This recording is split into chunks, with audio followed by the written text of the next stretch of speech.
Agora nós vamos falar de uma análise detalhada do Peugeot 208 na cidade. Um detalhe que é a primeira coisa que vem à mente é comentar um pouco a respeito desse volante. Não sei se para você no vídeo ele aparenta ser tão menor do que o normal, que nós estamos acostumados, mas aqui usando o carro na prática ele é bem menor, é bem diferente. O 208 tem uma assistência muito boa na direção, então ela fica leve. Só que esse volante um pouco menor faz com que o uso, da direção fique um pouco mais pesado. É a mesma diferença, de você andar num Fusca com o volante original ou com aqueles volantes pequenininhos que eram esportivos usados na época. É claro que aqui a diferença de tamanho, de diâmetro não é tão grande, mas o efeito acaba sendo o mesmo. Esse volante pequeno foi colocado aqui para que a visão do motorista não ficasse ruim com relação ao quadro de instrumentos ali na frente. Só que ajustando aqui esse volante para uma posição boa para mim, que é o que eu coloquei aqui agora, a parte superior do volante ainda fica um pouco, tampando um pouco o quadro de instrumentos, ou seja, esse problema acaba não sendo eliminado por completo, a não ser que você colocar o volante numa posição um pouco mais baixa que o normal, que vai ficar esquisito depois para dirigir o carro.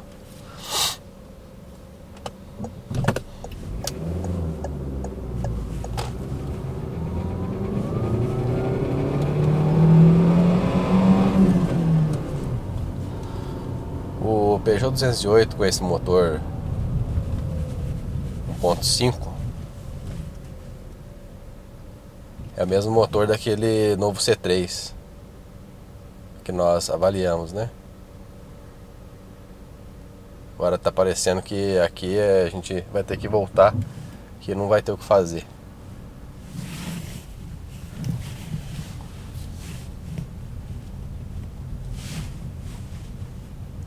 Parece que o caminhão ali teve algum problema, pegou ali no poste, o poste está até um pouco inclinado pro lado.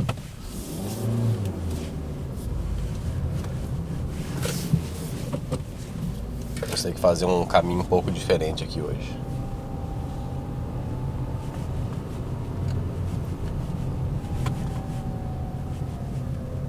Então, voltando a falar da motorização, do 208, nós avaliamos o C3, o novo C3, e por uma coincidência, tanto o carro que a Citroën nos cedeu quanto esse da Peugeot vieram com a mesma motorização. Seria sim interessante nós avaliarmos também esses dois modelos com a motorização topo de linha, que é 1.6, mas é claro que esse motor 1.5 é o que vai corresponder à maior parte das vendas. Então uma avaliação dessa motorização acaba sendo mais útil.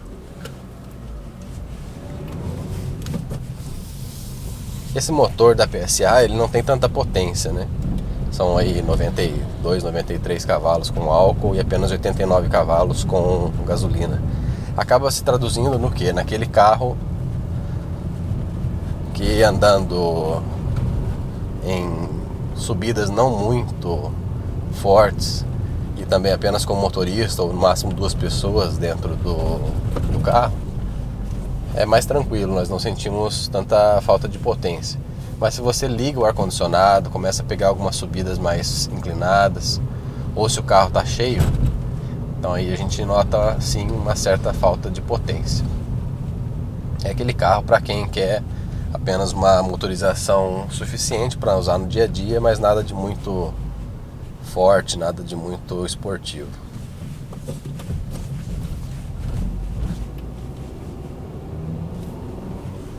O 208 é um carro bem silencioso, a gente andando assim de maneira normal, nós conseguimos ter uma conversa tranquila aqui dentro da cabine. Ele também tem pedais macios, tanto de acelerador quanto de embreagem. O câmbio, apesar de não ter engates muito precisos, mas é um câmbio adequado.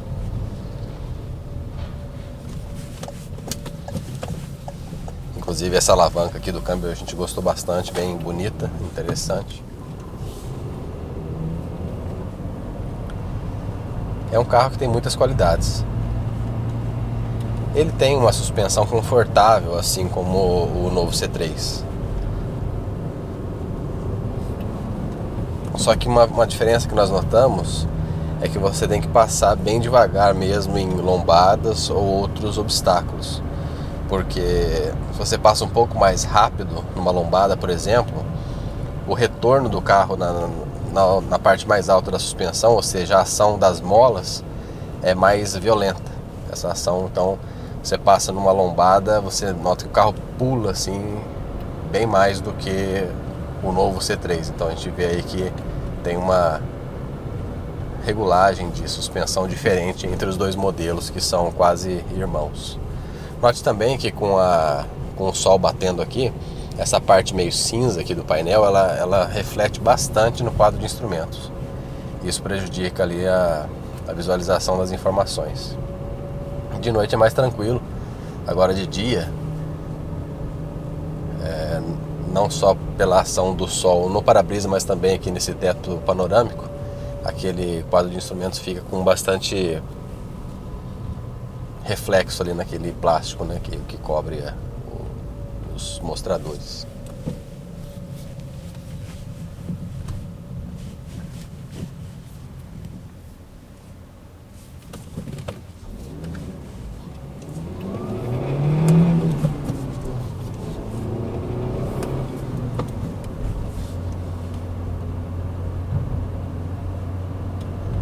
É um carro que, sem dúvida, a gente estando assim apenas com uma ou duas pessoas a bordo, é bem tranquilo, o desempenho é satisfatório. E a polícia vai na contramão mesmo, né?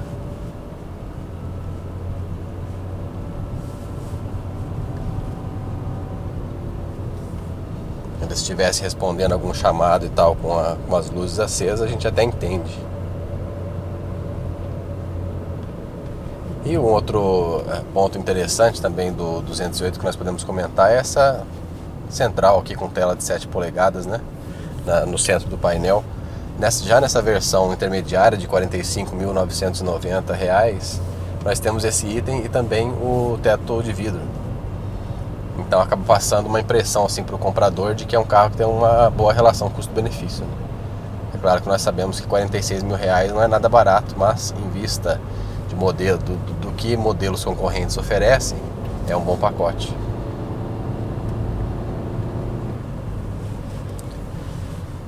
Os bancos do Peugeot 208, eles estão um pouco mais pro lado assim de bancos firmes.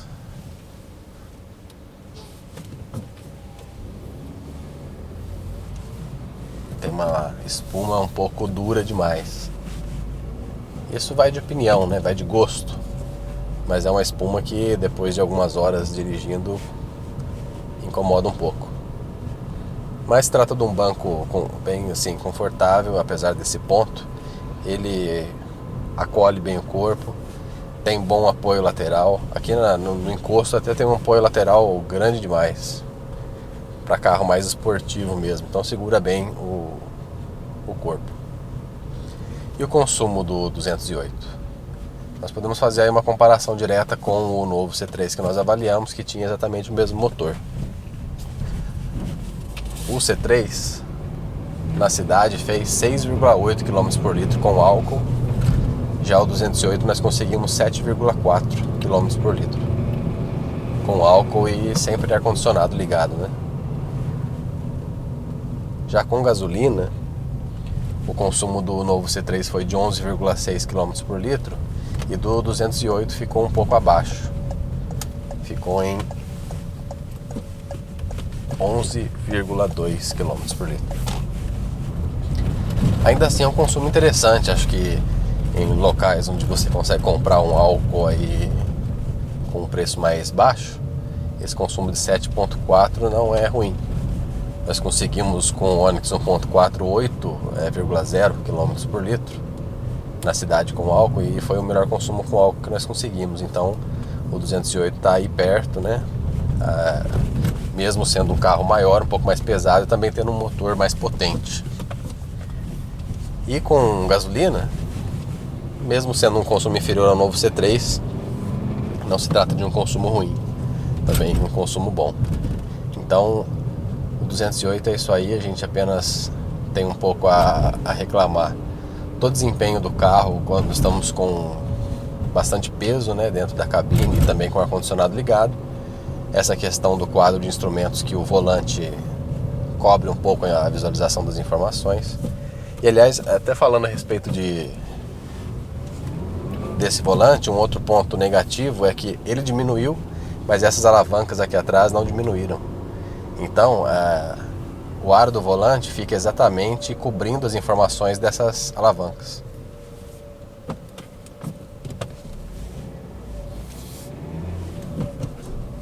Por exemplo, aqui, nessa posição que eu estou, eu não consigo ver o que está selecionado aqui nessa alavanca de iluminação, e também não dá para ver o que está selecionado nessa alavanca aqui do outro lado.